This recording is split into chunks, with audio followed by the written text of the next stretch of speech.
And over time, ideally, you would solve that problem. Right. But then if you actually solve the problem, you'd be out of the business. So how do you stay relevant in that thinking to remain current on those trends and within that business realm? And so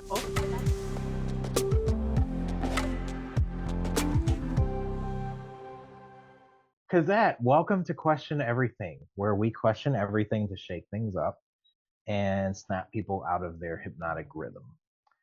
okay.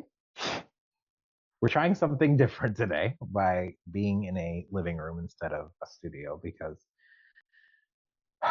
creativity needs room to breathe. Would you agree? Yep. And comfort creates comfortable conversation. That part. Oh my goodness.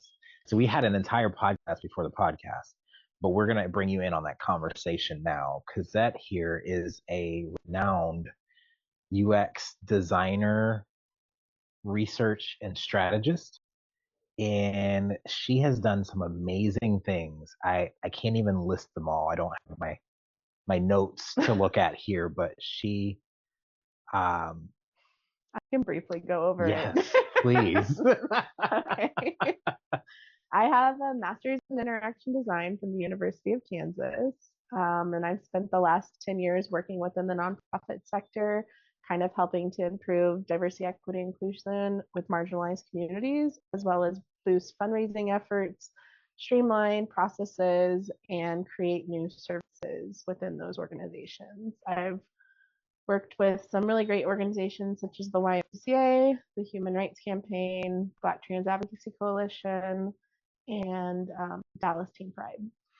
That's so cool. Like, so you came to M3 Plus last month and you ran a workshop that was incredible. Mm-hmm. And before we even started recording, you were talking about all these really cool methods to help actually solve problems the right way, or to help people to think differently about the problem and the pains so that the right problems get solved and everyone has fun doing it. Right. That's what I gathered. Yeah.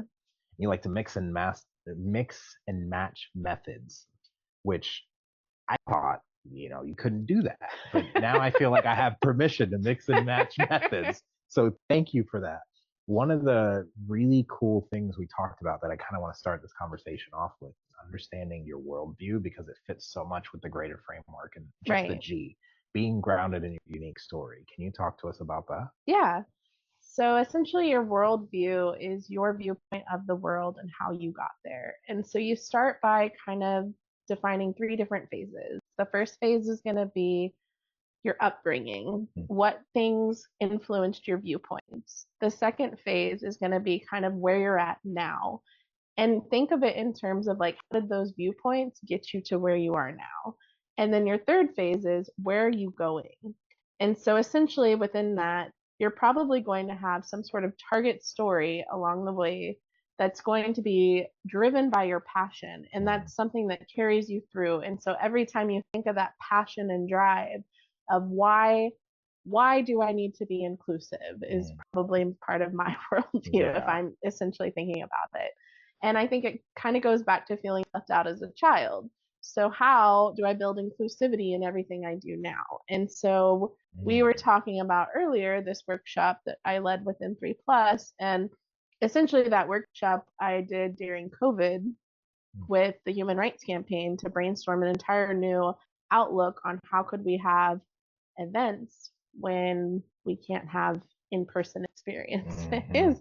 And how do we be inclusive in those events too? And so looking at it from like a worldview perspective, we are trying to target at that time marginalized communities, the transgender community, the lesbian, the gays, the bisexuals, the queers, the entire LGBTQ alphabet community. Right. And yes, the plus is very important.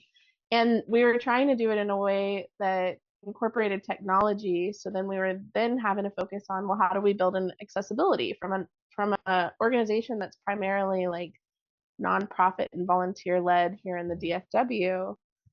They don't know a lot about accessibility. Right. So we had to start channeling in some of that into like our creative marketing and our creative briefs. And so that kind of experience helped boost our volunteers' acknowledgments of like, well, whenever we post on Instagram, for example, Mm.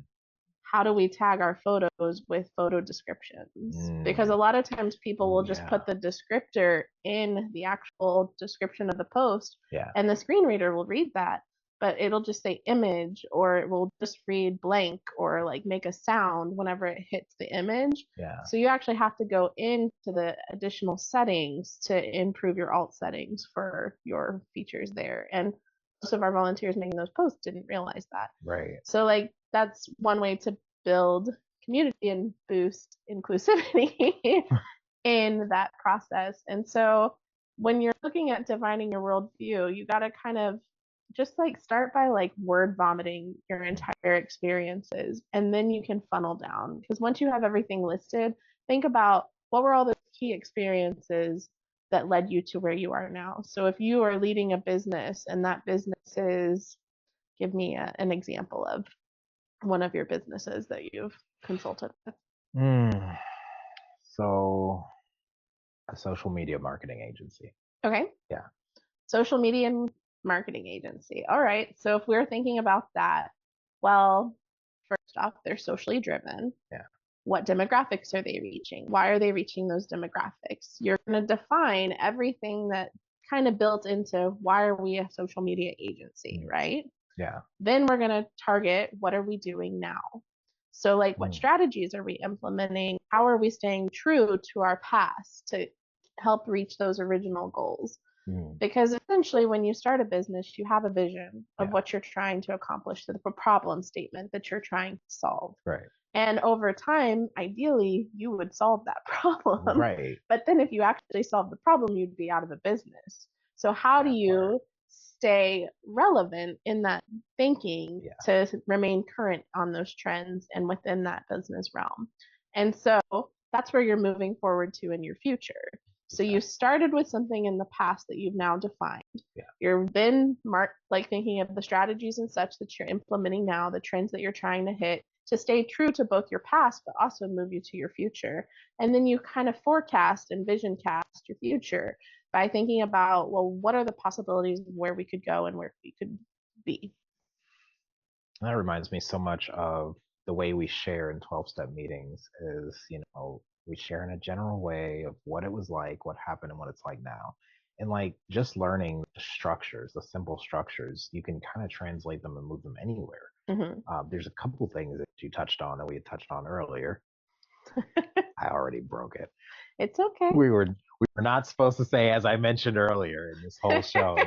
I just did it. So anyway, creative brief. When you mentioned that at first, I was like, that sounds like I've heard briefs before, but a creative brief? I didn't even know we could have a brief. I didn't know creativity was brief at all. Right? So what is a creative brief? And what, we'll talk about that one and then we'll go into vision casting. I think those are really interesting. Yeah. And how I want the listener or watcher, or however you're digesting this today, I want you to kind of think of how these principles can fit into your business or your life. Because design thinking principles translate everywhere. Yes. So I just want you to think about how you can apply these to your life and business, and maybe even relationships and finances. So what is a creative brief? Yeah. So when we think about design thinking, there's actually kind of three branches. You have your business branch, your design branch, and your technology branch. Yeah. Well, we oftentimes get business goals and objectives from the business side of things that we're now having to communicate from a creative standpoint on the design side of things, but output it from a technology side of things. So a creative brief is essentially this document that allows you to start kind of defining the structure, the bones of what that design looks like. So from a social media standpoint, you might be designing a flyer for an event that you're having coming up. And so within that creative brief, it's essentially going to be the who, what, when, where, why. And it's going to have details listed of partnerships that are involved, sponsors that are involved. It could have a technology aspect of purchasing tickets. Where do they go? A call to action. Mhm. It could have details of creative ideas of what the flyer could include, because a lot of people think that they're creatives too and they want to give their input on what those designs could look like. So those are some suggestions. Mhm. It could also have some of the copy written for like what the actual LinkedIn post or Eventbrite post, wherever you're hosting the event, looks like. Yeah. Um, Oftentimes that needs to still be refined by your UX copy editor, and we know that, but like Right. it's the starting point, it's the bones. Yeah. And so essentially this document just kind of gives you the basics of what you're looking for, and it's something that anybody on your team could essentially fill out the boxes and then submit to somebody else, and they could then create the flyer and the like event post that's needed to make it happen. So it sounds like not only the bones, but like a blueprint. So Yeah. that it's like fail safe, so no one gets off course. Hmm. It just kind of keeps things on track. And you never know, like let's say that you are designing for like a bigger event, like for example, a conference, Mhm. you're probably going to have multiple creative briefs versus just one. Mm. Because ideally, whenever you're doing a conference, you're not only promoting the conference, but you're promoting the workshops, the events, Yeah. the speakers. And so each one of those would have their own creative brief too. Oh And gosh. so, and like for something like a speaker, you could have their speaker bio already on there. Yeah. You could have their hashtags included. You could have their handles for social media, so that way you can cross collaborate and communicate. And then you take the creative brief and you move it into like a communication plan. And so a communication plan is essentially like a calendar of like how you're going to output your communication to your communities. And so you can Mm. put on there date, time, where you're putting it. That could be LinkedIn, it could be Instagram, it could be Eventbrite, it could be a newsletter if you have a newsletter. And then you're putting in a segment of like what copy are you adding. So then you can actually take these creative briefs, sit down, plan out your brief ahead of time, Mhm. and then go into your like Hootsuite and program it to Oh my be gosh. scheduled ahead Where of were you when I time. started all this? And that these like these communication documents also have hashtags, they'll have handles, they'll have Mhm. links, and then you can even put like a folder for like it's essentially an Excel spreadsheet Yeah. with a folder of like the name of the image, and then you go into the folder and then you post that with your content on Hootsuite. Or if you're not, if you don't have Hootsuite, you can actually go into most social media platforms and schedule ahead. So They're starting to individually, take it so yeah, that they don't lose that part of it, yeah. right? Yeah. That they always do that. Like, oh, someone created something. Now let's create it so we can get them. Hmm. Yeah. So my mind's blown listening to this for a second time because I've heard this before, but I did it again. It's okay. We're gonna say over or under 5. I'm saying over. I was say under. Okay.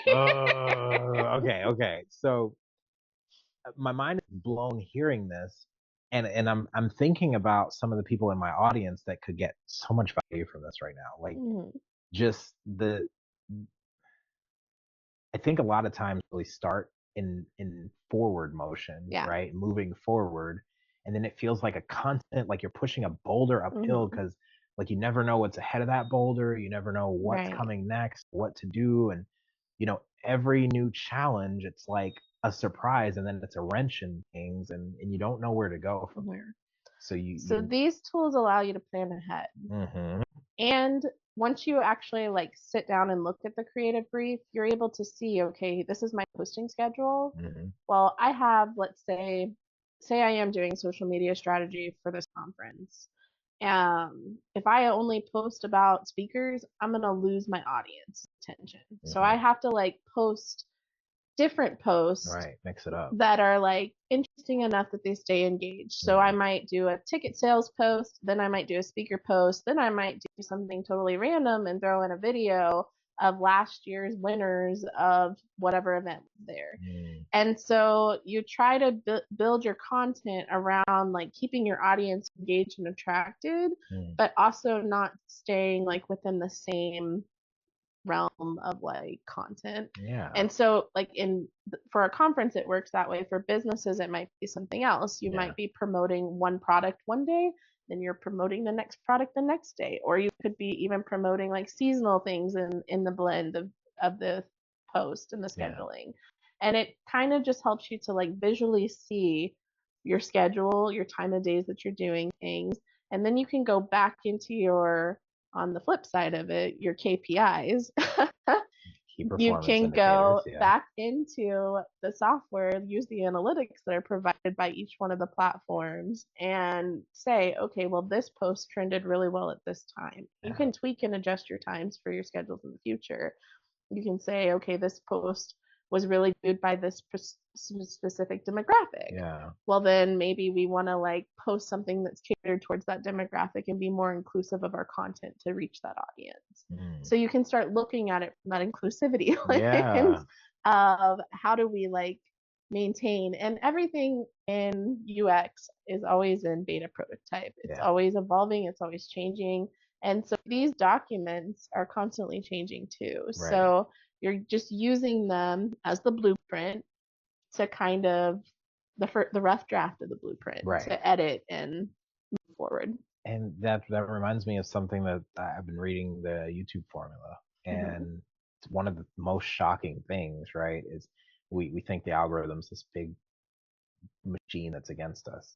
Like it's made to make us pay for things. And if that was the case, no one would ever go viral.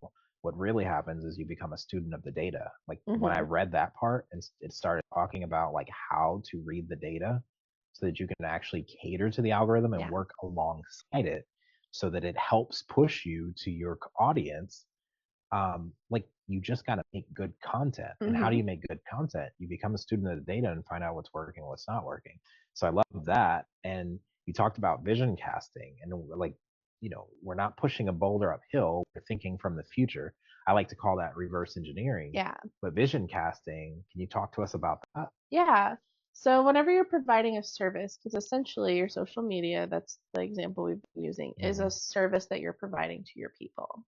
Mm. So you've got to think about, where is that service going? How do you Mm. provide for the future? And a lot of times your business side of design thinking Mm. gives you your goals and objectives for your annual things that you're trying to meet throughout the year. Right. And so how do you get there? And so you start vision casting on like thinking about, well, how are we going to not only reach these goals, but what happens, like, for example, when COVID hit and nobody knew how to pivot? Right. How do we factor in some of these pivoting examples? Yeah. And so, like, you can start brainstorming ahead of time some of these ideas of, like, okay, let's start thinking about our wicked problems and examples. That was good. What happens if social media goes down for a day? How is your business going to survive? You brainstorm ideas on what does that look like? Right. And maybe it's you come up with some funny copy that is like, oh, I don't know, we went black for a day, the internet died. Like, I don't know. Like, Yeah. you just start thinking about things that, Her business needed a brain break. yeah, brain break, some mental health breaks. Yeah. We're sorry, guys. We took a mental health day. Yeah, Yeah. like, Something funny yeah, and and then you engaging. try to make a spin around it because it's going to come back, but it's Right. just how do you target that in the time period? And then if you're thinking about like product development, what happens if, I don't know, we kind of saw this during COVID whenever cars didn't have a certain chip for their Mm-hmm. batteries for the keys. Yeah. Well, how could we have solved that? What happens if you don't have a keyless entry through this chip? How do you get around it? Right. Like, so you start thinking about your problems from different perspectives, because essentially that's it. Like, just as our users' needs kind of stay the same, like we always know that there's going to be a pain point and a need for something and they're highly motivated by X, Y, and Z. Right. The problem evolves with time Yes. too. And oftentimes we're not going back to redefine that problem. No. So you can use your vision casting to redefine your problem and kind of use some forward thinking of how do we solve this. So like 5 years from now, what does social media look like then? And then Yeah. you said the wicked problems. You start thinking of like the worst case scenarios and the most outlandish Hmm. things, or just natural progression, right? Or Everything. what happens if we go into it like right now, there's so many kids who have access to digital devices in schools. Yeah. What happens when schools stop allowing you to bring your cell phone? Ooh. Or What is that world look yeah, like? right. Or, I mean, we grew up in that world, but right. it's going to look totally different coming from the lens and the The experience of other way being around. so in tune to the devices. Right. So, like, how do you adapt to your thinking to think for those kind of things too? Yeah, because what happens if we just lose all electricity? Have you ever had Hmm. a power outage in this day and age? I mean, Like, we experienced one a few years ago with the ice apocalypse in Texas. yeah, that part. And so there's no power. With no power, there's no Wi-Fi. Yeah. With no Wi-Fi, there's no point of a computer, right? Because the whole point of the internet is connectivity. So what do you Hmm. do? Like the teens were going crazy because Yeah. like it reminds me. If you ever have teenagers in your house and you want to flush them out of their rooms, cut off the Wi-Fi and Or watch what change the happens. Or password. change the password. Yes. It's like you've cut off their oxygen supply. But these are the kind of problems you want to think forward on. And so I love the example you used when you talked about the iPad or the iPod and like Hmm. how Steve Jobs revolutionized the music Yeah. industry. Did you talk about that one? Because Yeah. So essentially, when Steve Jobs was redesigning the music experience, we'll call it, mm-hmm. before everyone was walking around with a CD player or a Walkman and they had to go and buy the CD or buy the Walkman. They were limited to that one album. And then he kind of started looking at not only the buying music experience, but actual listening experience. He created a device that was small. It could be held in your pocket. I think it was called the iPad or the iPod Shuffle was the first device. Mm-hmm.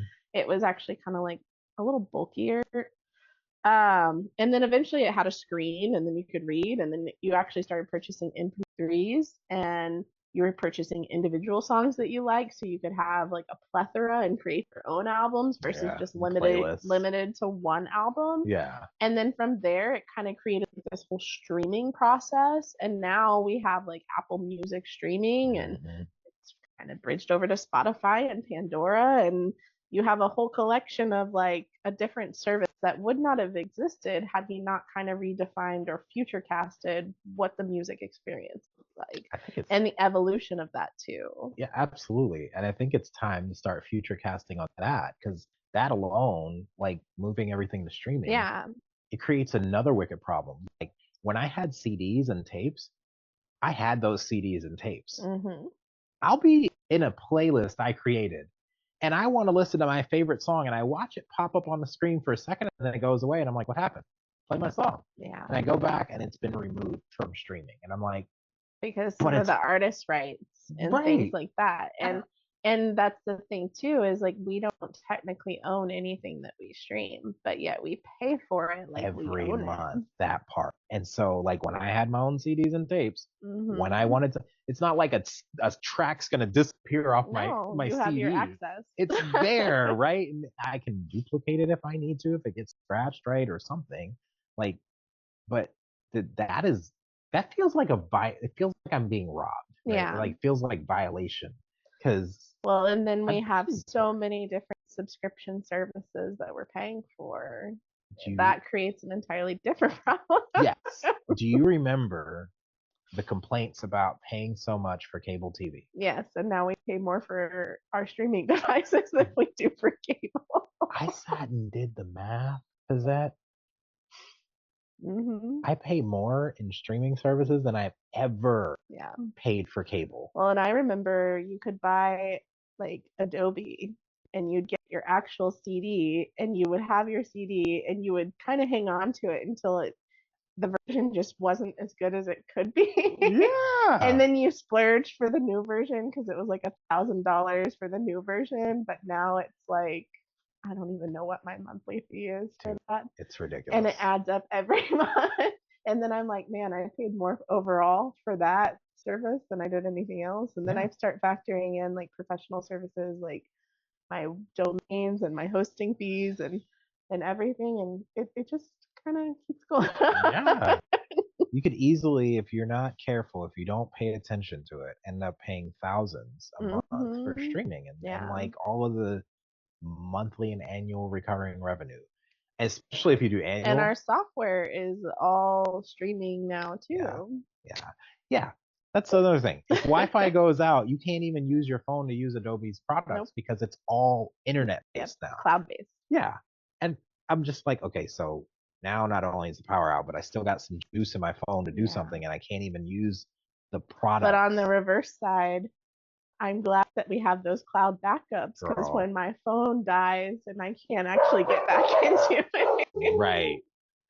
something I need.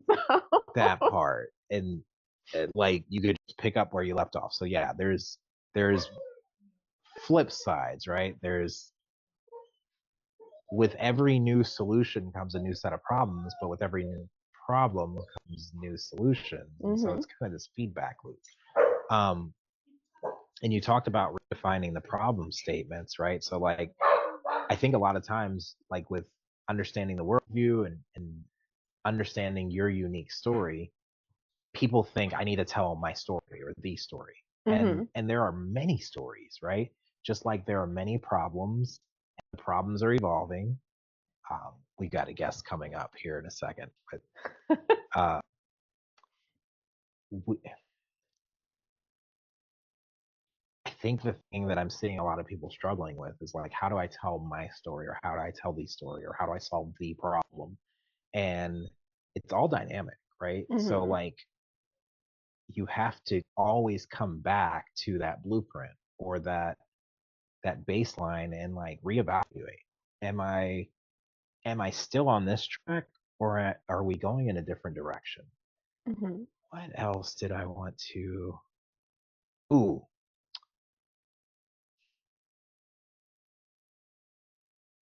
point lines and planes. Hmm. What was that one about?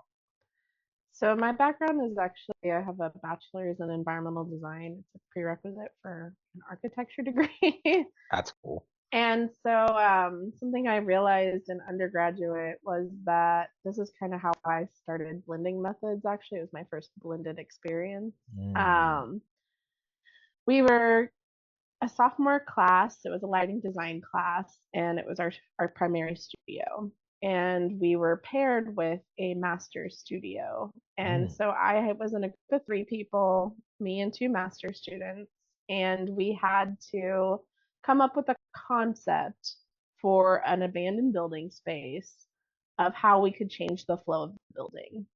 And so we started looking at the space and we realized this was like a warehouse essentially. There was no walls. It was just windows on four walls, essentially. And so, how mm, do you design the space of that? And so, something that we decided to try was points, lines, and planes. So, mm, we looked at it from the perspective of the windows are typically points of interest, windows and doors. mm, So, if we take those windows and doors and we turn them into planes, we mm, extrude them architecturally, mm, what does it look like then? And so we ended up with this weird grid of and layers because some of the windows were high, some of the windows were low, mm. and we started to think of new focal points of entry, new ways that these could be hallways. How could the space adapt and change and create a new concept for that space? Oh, yeah. And so that was essentially the first time that I had ever kind of used a mixed method kind of approach to building a concept Yeah. or a conceptual model in physical space.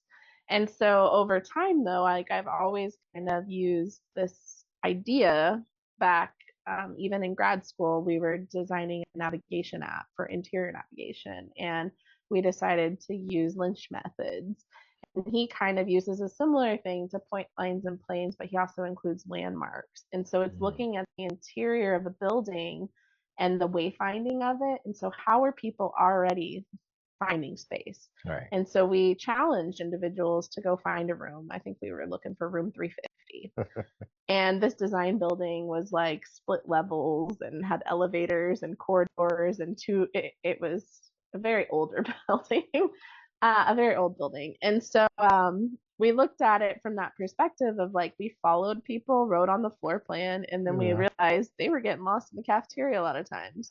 Well, a cafeteria is a landmark. Yeah. So how can we use that landmark then to build it into our navigation app that we're building? Mm. So then what other landmarks existed? So then we Yeah. started to look at, okay, well, they were getting held up in this corridor over here. How can we define that corridor? And essentially the landmarks helped us to write better UX copy to then build into our navigation app.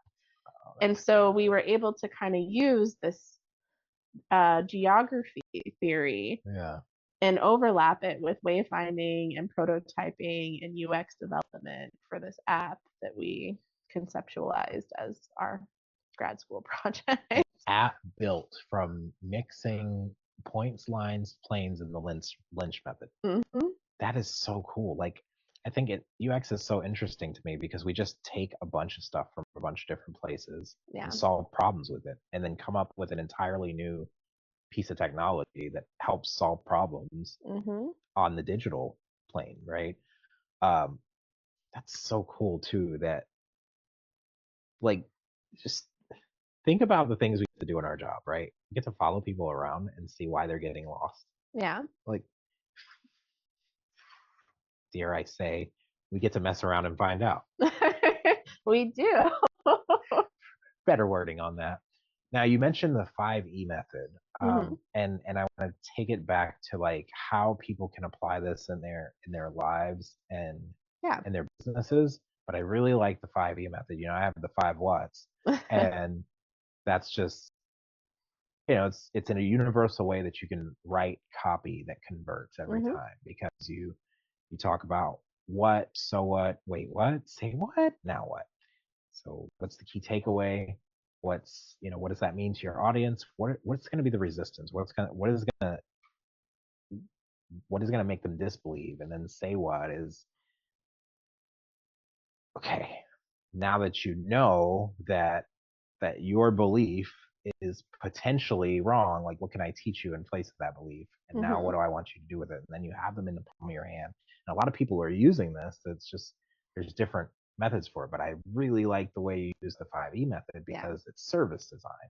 Mm-hmm. And so it spans beyond the paper or the speech or Right. the whatever it is I'm trying to write or communicate, and it takes it to the action world. Mm-hmm. So can you talk to us about the 5Es? Because I'm Of really course. excited about that one. Yeah, so first I'll tell you what the 5 E's are, and then we'll kind of go into kind of how you use them. So the 5 E's stand for entice, enter, engage, exit, and extend. And essentially, entice is how do you get your users to your product or to your business or to your website? If you're a brick and mortar, how are you getting them in the door? Mm. Once they get there, that's the interface. So once they're there, what happens? Then they're there for a reason. Mm. So then they start engaging to solve the reason they're there, of course. So you're looking at all of the different points of interaction. So, like online, you want less clicks to purchase, Mm-hmm. but in store, you want more time in store to put more in the cart so you buy more at the door. Right. Then you have your exit part. And so exit is like, what is this checkout strategy? How does that look? What Mm. is it? How do Are they left with a receipt? Are they left with a really cool bag that they're able to reuse? And then you go into the extend part, and it's like, how do you get them back to your store in the future? And so, one really great example of looking at this is like the concert experience. So, like, if we start thinking about we go to a concert, right? Well, we maybe heard the artist on Spotify Mm-hmm. and we liked their music. So that enticed us to even think about going to the concert. Maybe we saw an ad. Yeah. Then we go and we click on that ad and that's the enter process. Yeah. We are now buying the ticket to go to the concert. Then we get to the concert. What happens when we get there? We go and we find our seat. We might get a beverage. We might go look at merch and swag. Maybe they have a swag t-shirt that ran out, and maybe there's a link that I can buy it online because they didn't have my size, but I really liked that one t-shirt. Yeah. Then I go and I get to experience the lineup of artists because they always have openers. They don't start off with the main act. Right. So then I'm exposing myself to new musicians. I might be saving some of their songs on my Spotify list to listen to in the future. Well, then we have the exit strategy. We're leaving, of course. Like, what does that experience look like? The building flow. How is everyone leaving on a timely manner? Parking. You don't want to be stuck in a parking lot for an hour. So, what does that process look like? and then extending. Well, now I have the shirt because it came in the mail. Every time I wear that shirt, I remember that concert. At the Mm-hmm. concert, I took photos, I posted them to my social media. I'm Right. now telling all of my friends and family about this amazing concert that I went Right. to and how great it was and how empowering and beautiful and this and that and what my favorite song is. And I'm probably even extending my music experience because I'm listening to it on the way home or I'm listening to it the next day. And leading up, I probably listened to it a dozen times getting there. So Right. Getting it's an pumped up. entire process of like how you engage in that experience. And so looking at it from a service design perspective, you have your needs, your motivators, your pain points along the way. Hmm. So like you have like your needs specifically for entice, specifically for enter, specifically for engage, specifically for exit, specifically for extend. And then you can go in and start thinking about, okay, well, what does our customer journey look like? You can overlay your personas. You can actually, at a concert, let's say you shadowed someone Mm-hmm. through their concert experience. You can then put emojis on where their facial expressions change. Mm. That disappointing factor of not being able to buy the shirt at the concert, that's something you might factor in the future. How do we have more, how do we anticipate what swag is popular at these concerts and order more to boost for the presence? Right. Those are things that you can kind of start to plan ahead and build into the design of the service. And so whenever you're thinking about your businesses, you have your product might be the social media strategy, but overall it's the experience of using your product to build the social media strategy. That's the service you're providing. And you get more from an experience than you do from a product or thing Mm-hmm. because like you were talking about Nostalgia, the the memories, extend, the yeah, extend. you post it on your social media and then Facebook will gently remind you every Yeah. year, hey, you have memories to look back on. And so you look at it and you're like, And the next time oh, that artist comes to town, your Spotify remembered that you purchased a ticket. It'll remind you too. yeah, you got to go again. Or Oh, you that may have joined the fan club and get early admission into better seats. emails, Yeah. yeah, reminders. And then every New time, releases. Taylor Swift is amazing at that. She'll send you all sorts of confetti in the mail if you join her fan club. really? Yeah. And Okay, signed copies of CDs ahead of time. I've got to join her fan club because I'm a undercover T Swifter Yeah. every now and then. I mean, I'm not even thinking of any lyrics right now. So that's really cool though. But Yeah. that we tend to think of things very transactionally, a lot of us, because that's kind of how we're trained, right? Like in school, we're trained to remember information so that Right. we can regurgitate it, and that it just kind of creates this transactional feel to life. And then Mm-hmm. not a lot of people ever cross paths with a UX designer or someone that designs experiences. And so I'm kind of trying to bring this mindset to the world because Yeah. I read an article last night about how like why we need to be design thinking, like why Right. everyone needs to learn design thinking. And the guy was trying to bring design thinking to K through 12 because he's tired of trying to teach adults who are already set in their ways and can't change their mind about how to think because they're Mm-hmm. so set in their ways. But like when you teach kids to think this way, like it's literally changing the world. Like the Right. reason that everyone's so hooked on their phones, their devices, these social media sites is because it's literally designed an experience that is so good you don't even realize it was designed that way for you to be Right. hooked on it, right? And so, perfect segue. These principles apply in business, they apply in relationships, they can Mm-hmm. apply anywhere. But you were talking about some really cool things, and I want to just end on this note, right? Because I'm ready to apply this thing that she's doing, because I'll let her speak to it. But you know what I'm talking I about. do. It's so cool. So I'm gonna let her talk about this, and then we're gonna end this here. Yeah. Um, this has been an excellent time. I wish we Mm-hmm. recorded the pre. Uh, Mental note for next time. right, like record the before behind the scenes stuff because it's always really good. Um, yeah, talk to us about how you apply these design thinking principles in your life to. Yeah. So working in nonprofit, sometimes it led to a lot of burnout. And so I kind of wanted to come up with a way to remotivate myself to Mm. do better goals. And it's hard to kind of sit down and set goals. And then when I have my SMART goals, I'm just like overwhelmed by just seeing them on a list and a piece of paper, and it's just not fun. Yeah. So I came up with this way to gamify my goals. And I do it with my friends, which kind of adds an accountability factor to it. That's cool. But we essentially looked at our life and we thought of key categories. And the categories are mental health, physical health, professional, dating relationships, or it could be familial relationships or friendships, getting out of our comfort zone, and then social. Mm. So we have these 6 categories and we make 3 to 4 goals per category. And then we go into Canva and we turn it into a bingo card. And so as we're like looking at our bingo card, we're like, oh, I wanted to go on a UX coffee date.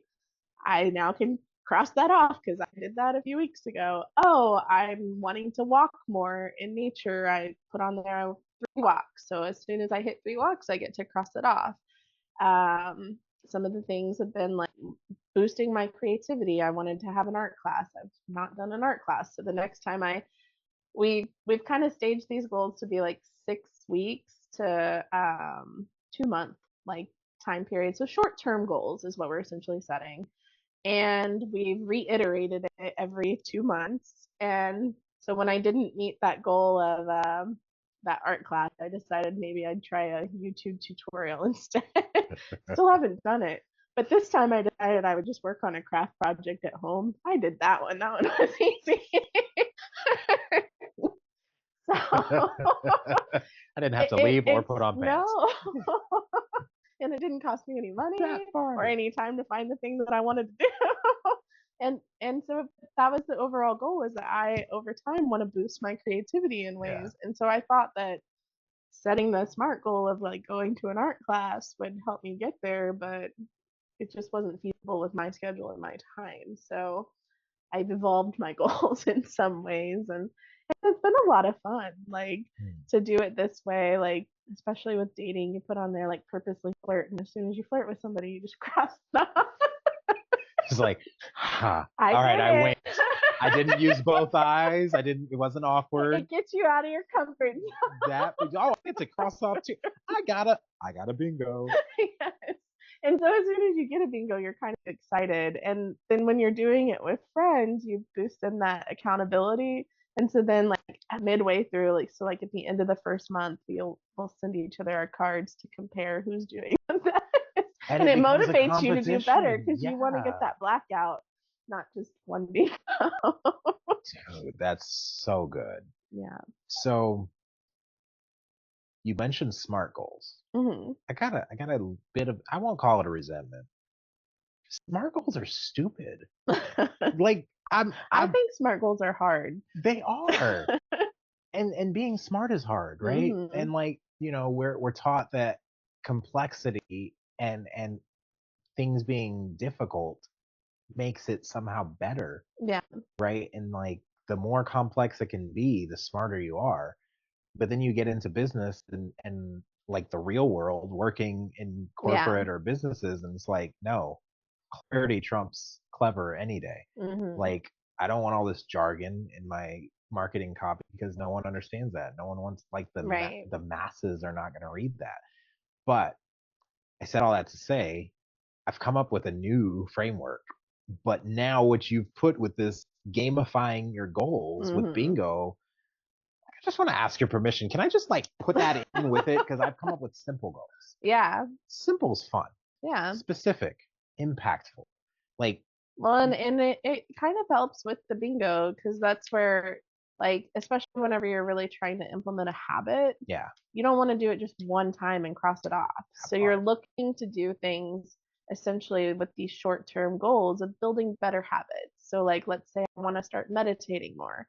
I might put on my bingo card, meditate for 15 minutes. Yeah, And right. the next time I put on there, meditate 3 times a week, Yeah, meditate for 30 days. yeah, Because essentially we're doing this for 2 months. We got 60 days in those 2 months at least. right. So, like, actually thinking about it from that simple perspective helps to build better goals and easier, little shorter goals for your bingo Mm-hmm. card. Because the SMART goals, I do agree, are hard. They're just too long and complicated and confusing. They are. And like, what is it? Specific, measurable, attainable, Mm-hmm. realistic, time bound. Yeah. Um, I'm trying to remember my framework right now. You put so much new stuff into my head. I feel like my brain's underwater right now. But I think it was simple, or no, specific. It still has to be specific, Mm-hmm. impactful. It has to make an impact because that kind of drives you, right? Right. It has to be measurable still, but also meaningful. Um, Purposeful, I believe was the P. Leveraged, no, yes. Measurable, it has to be like something you can measure because you can't just say more. Mm-hmm. So those two I agree with, specific and measurable. But the um, purpose, like there has to be a why to drive it, or else Yeah. you're not gonna want to do it. But I think the why in terms of this bingo is that No, you're it wasn't trying. purposeful. It was pleasurable. Sorry, it has to be something pleasing to Okay. you, Yeah. but Enjoyable. purposeful too. Sorry, go ahead. But I think that like in terms of like setting short-term goals, like especially when you're building habits, they're not enjoyable at first. So you No, have to find you ways have to to make it build in fun. those fun aspects. And so it might be if you're trying to walk more, maybe it's going on a walk with a friend. Yeah, If you're trying to boost your creativity, it might be, I don't know, spend 10 minutes drawing, or you have to kind of start thinking about and about the goals from a way that you can also meet them in an enjoyable way, because at the end of these yeah, day this specific exercise is to boost your mental health right. and yourself as a human being in those categories that I listed: professionally, health wise, mental health wise, getting out of your comfort zone. That one's a hard one. Uh, And some of them are yeah, yeah. uncomfortable. I was gonna say it's not, but like my comfort zone looks different than your comfort zone. Yeah. And so like yours may be getting out of the house, mine may be staying in the house. Yeah. Right. Um, like so I'm glad you mentioned that because that's kind of a segment to the last two, which are L and E, right? Leveraged. Like it's not Mhm. just about doing it alone. Like SMART goals put you in this box to do Yeah. something grueling by yourself. But you mentioned having the competition and Accountability with your accountability with your friends. friends. So leverage, like it's not how I'm going to do this, it's who's going to help me do this. Mhm. Because when you do it in community, it makes it fun. Yeah. So there's already two or three fun aspects in the simple goals, and then evaluate it. Like you have to go back, you look at your Yeah. card. Did I get a blackout? Did I get how many bingos And did I it's get? interesting because you might not have gotten a blackout. You may still have one or two things still open. But over time, whenever you've gone back and reflected on your, like, you say you're on your fourth iteration of bingo, Yeah, you go back to your first one, you can also check off some things that you've done because technically you've done them now. You didn't do them within that 2 month time right. frame, but that's okay. Short-term goals are meant to kind of be flexible in that. Yeah, Like when we say short term, we are meaning between like 1 and 6 months, not just two. So like maybe you've met it at the 6 month goal and not the first month. Like, and that's right. okay. But you're still moving forward. Exactly. That And part. it's small steps of moving forward, building better habits and setting goals. Building momentum and like if you don't measure, right, you don't have a clear before and after. Mhm. How do you like if you don't have a target you're aiming at and you don't like reflect on where you've been and where you're going, like what are you doing? Right? Yeah. Like I remember when I didn't have goals and I just kind of floated, Floated. yeah, through life and wherever the wind took me, I was gone for weeks at a time. Yeah. And just this has been so great. I'm so grateful that our paths crossed because the way you did that workshop at M3, I'll never forget. Like it was so intuitive, guys, that she didn't even have to, she could sit at one table and she didn't have to float and talk to other people because it was so well put together that people at the table could just run the thing. So Maybe we should talk a little bit about the workshop. let's talk, yeah, because we're talking about it high We're level. referencing something that you don't know Yeah, and about. there's no recording Yeah. of it because that was an Yes. afterthought. So So essentially, I gave a presentation on wicked problems and using design thinking to solve them. And so the example that we were specifically focusing on was community building.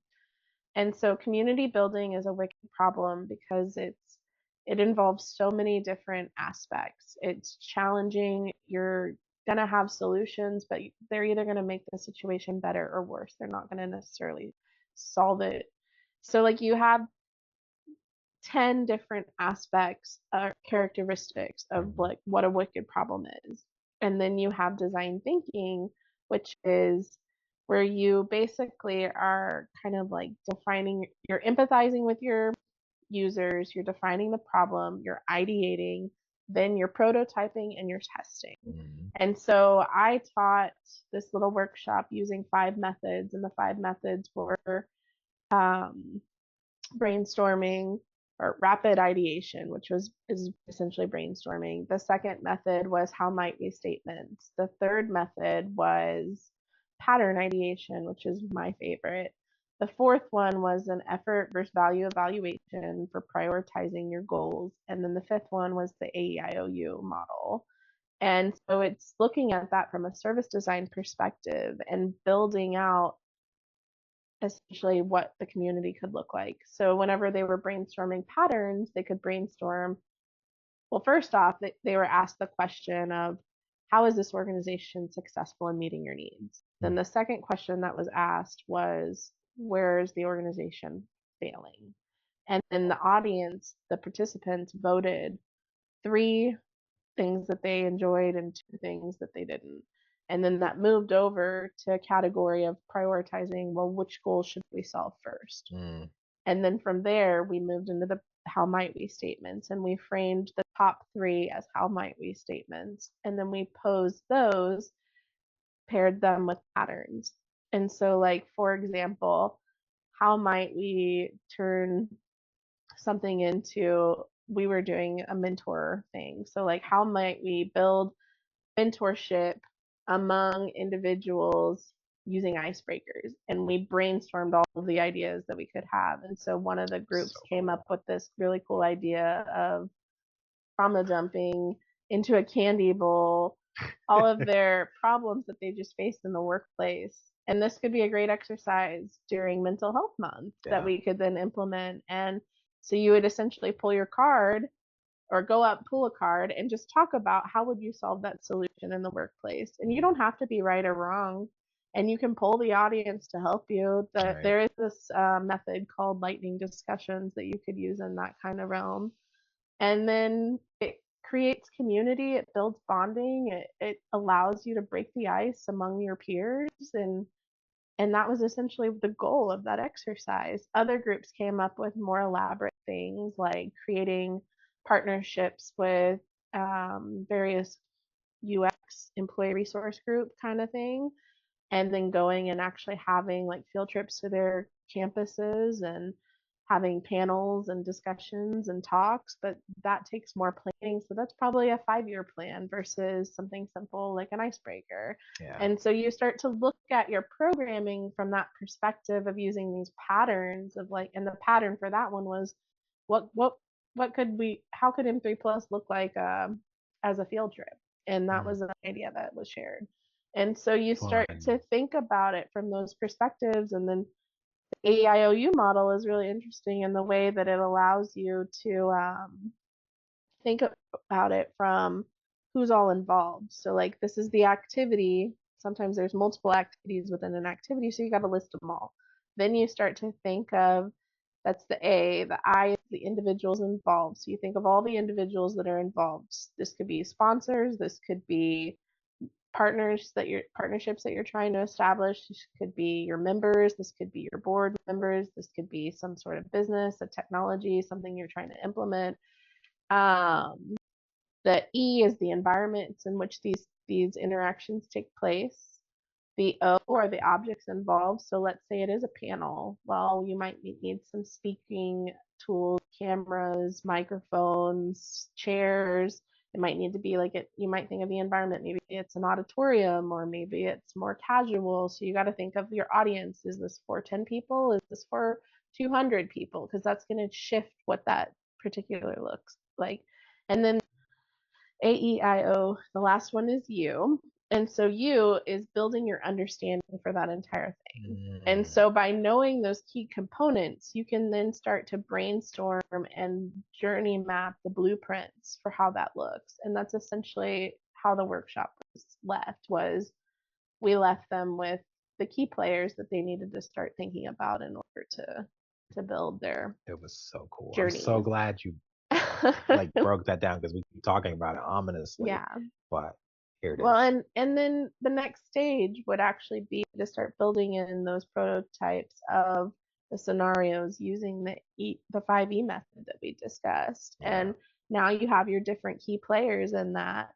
So you start to actually build it, and then the way you test it is you actually do the event and then you come back with feedback. So then most of the time conferences are annual. So if you're planning a conference, how do you change it? You're planning a speaker series, how do you change it? It's going to evolve each time. And so, say you do a 12-month speaker series through M3 Plus.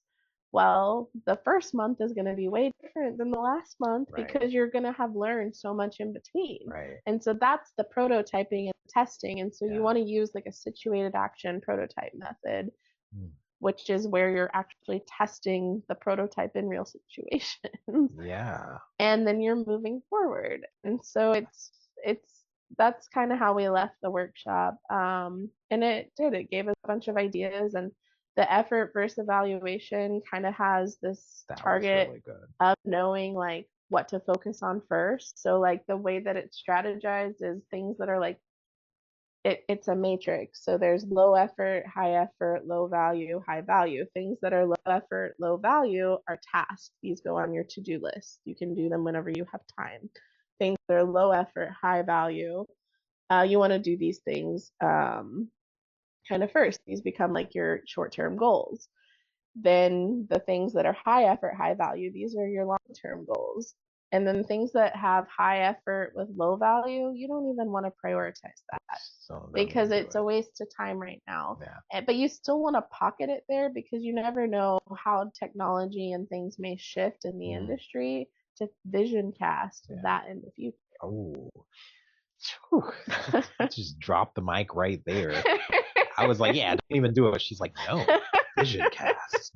But for real though, like, and the beauty that I love about design methods is they can be mixed, they can be intertwined, they can be used. Like each one you pick and pull will give you a different outcome, but at the end of the day, they're either making the problem better or they're making the problem worse. mm-hmm. And then you evaluate and you change and you shift and you pick a different method for the next time around. So Build as you go, iterate on the feedback, get better, improve. Yep.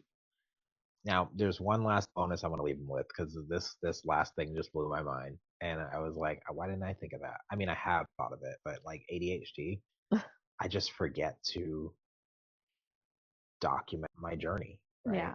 So you talked about brag slides for anyone that's in a career that is needing to have a body of proof so that when the executives and the people in power that can give you a raise or give you that promotion you've been waiting for, this next method is a writer downer. This whole thing's a writer downer. You're going to have to watch this again and write down and take notes. But this last one, this one right here. So something else that I really enjoy is there's so many methods, you can't learn them all in a day. Right. You can't learn them all in one boot camp. You can't learn them all through one master's program. They're all evolving, they're all changing. And so one way that I stay up to date on learning new methods is I like to go to different events. They're specializing in teaching things.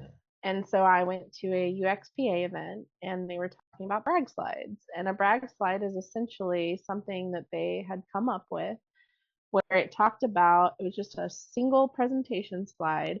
It had the title, the date, the time, like the time that it took, one statement about this slide or product that they created, metrics, a photograph, and then any partnerships that were involved. And you can change what goes on your brag slide to suit your need.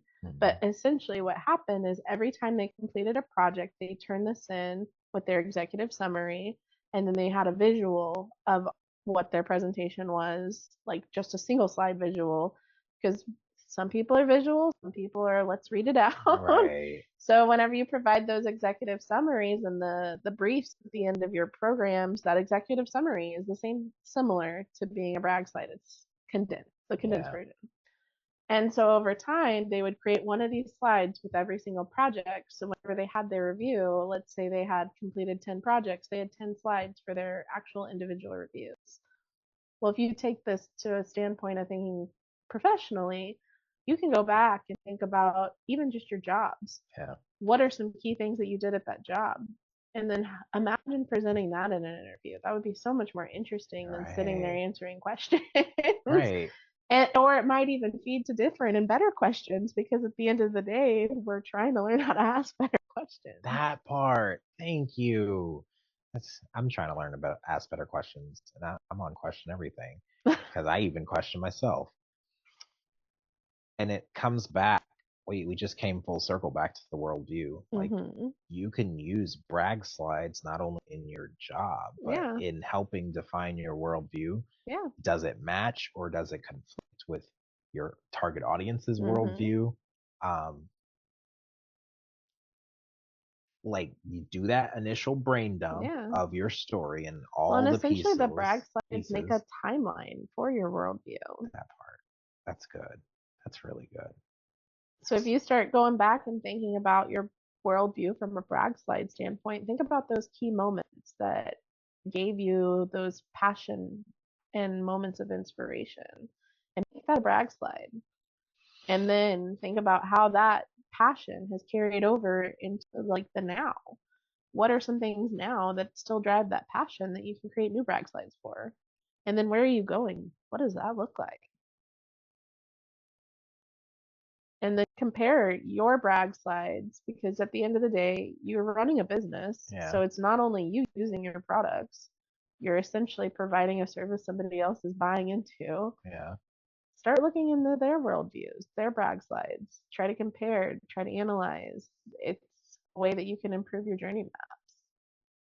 That just gave me another idea. And Like, this is all mixing methods. yeah, it really And is. creating your own realm of information and design and creating creative thinking and changing the process, but it's all using design thinking and skills and honing in on that. Like, One using creativity is nothing more than connecting dots. You hear me say this mm-hmm. all the time. The more life you live, the more things you do, the more dots you have to connect. And so if we're not connecting dots, what are we doing? Like Right. we were created to create, we were made to make. And there are no new ideas under the sun, right? Everything that exists is just a new combination of everything that's already existed. Right. So why not mix and match methods? Yeah. Like I think I need You can also mix and match solutions. And there's a method by what's his name? Alexi. He taught at Chicago Design Institute. He uses a method called need clusters, and he essentially takes his personas at the top, it's a matrix, and then he puts the pain points and motivators on the side, and then he like a hierarchical evaluation of like who has this pain point motivator. Maybe it's small, maybe it's big, but then you cluster them and they don't have to be clustered in like a circle or some sort of geometric form. They can be abstract.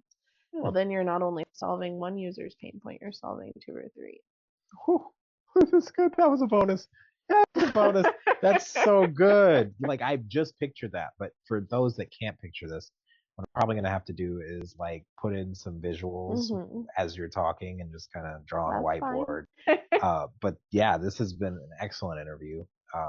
Conversation. It's not even an interview. It's a conversation because we're on a couch. I kind of like this comfortable, format. creative conversation. Triple C's, baby. With Cozette. Technically, my last name's Cosery. It's alliteration, but it's okay. They don't have to know. And my middle name is Kasim, so comfortable. What does it say? Comfortable creative conversations. Comfortable creative conversations with Cozette, Kiri, and Kasim. Yeah. Say that 10 times fast. That's great. That's great. Okay, so just wanted to give you an opportunity to tell people where they can find and connect with you. Yeah. You can follow me on LinkedIn and we'll insert the link. Insert link right here.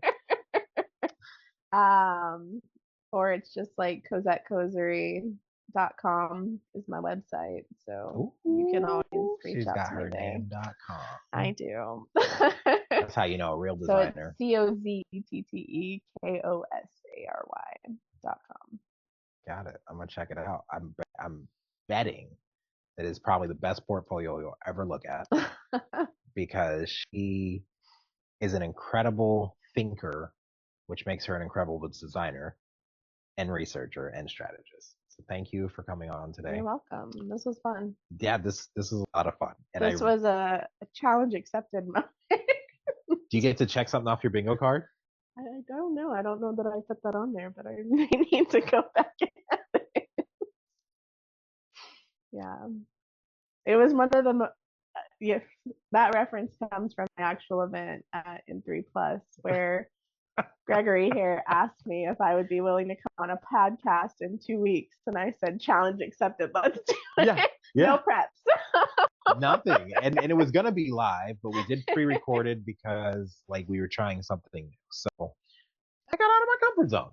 Yeah. There we go. So I get to pre-check something off my bingo card, which is kind of like making the to-do list and then putting the first thing, make to-do list. Yep. Yes. I did it. Check. That's my favorite. All right, guys, that's all we got for you today.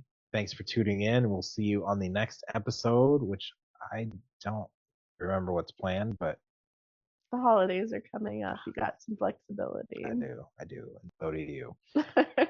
We'll see you next time.